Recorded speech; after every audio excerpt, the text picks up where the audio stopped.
कलिजुग शेष बेलू साधु मान धर्म रक्षा करने को विष्णुजसा नामक जड़े ब्राह्मण गृह कल्की भगवान अवतार ग्रहण करेंगे। से दुष्ट को दमन करेंगे, राजवेशधारी कोटि कोटि दस्यु को वध करेंगे। कल्की अवतार सहित सत्ययुग आरंभ हो। श्री सुखदेव बुझाई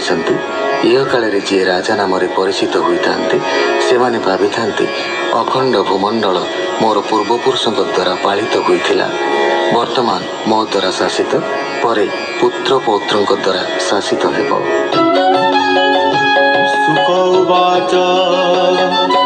प्रथमे जाई शत्रु घरे घेनिबा राज्य गड़ खरे दिणीन से पुरजनंकु बस करिबा पुरोधांकु मंत्री जे अमात्य मानंकु आवर नगर लोकंकु अर्थ वचने बस तांकु हेमंते जिणीबा राजांकु शत्रु को मारिण से राज्य आमे होइबा तही राज उत्तम राज्य एहु सीमा भोग करी रहु महिमा क्रमरे पृथ्वी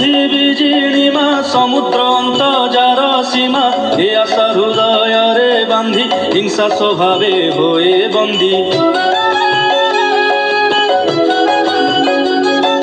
निकट शिर परे मृत्यु ताहा न जाने मत हेतु लोभ जे ग्रासी छी मन को भय नाही पाप पुण्य को समुद्र जाए पृथ्वी जिणी अति तामस लोभे पुणी बोईते चढ़ी बणी जारे बसंती समुद्र भीतरे एते प्रभावे मोते जिणी की भोग करे से धरणी मोते त नेई न पारंती व्यर्थ कर्म रे से भ्रमंती जेबे अपना आत्मा जाने भजे वासुदेव चरणे तेबे से मुक्ति फल पाई सकल पापु मुक्त होई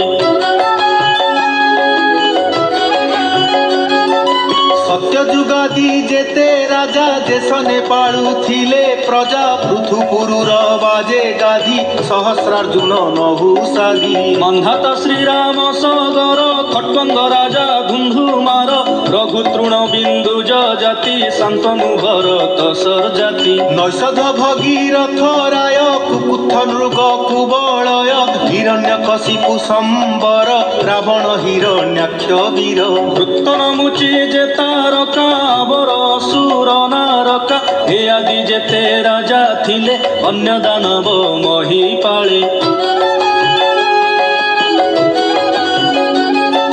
समस्ते सर्वविज्ञ वीर महिमा शुणी छतांकर समर्थ सर्वज्ञ अटंती बले सर्वतेजा बोलांती हे माने आशा ममतारे मृत्युर बस जे होइले कृष्ण पदार बिंद छाड़ी पतित मार्गे चित्त बढ़ी कृष्ण को न जानिले जेणु जातना जन्म मृत्यु तेणु हेमंत भासी मही हसी विष्णु लीला को परशंसी सुख कहंती परीक्षित हेमंत श्री कृष्ण चरित हे जेउ कली जुग रीति कहिलु नृप कुल ख्याति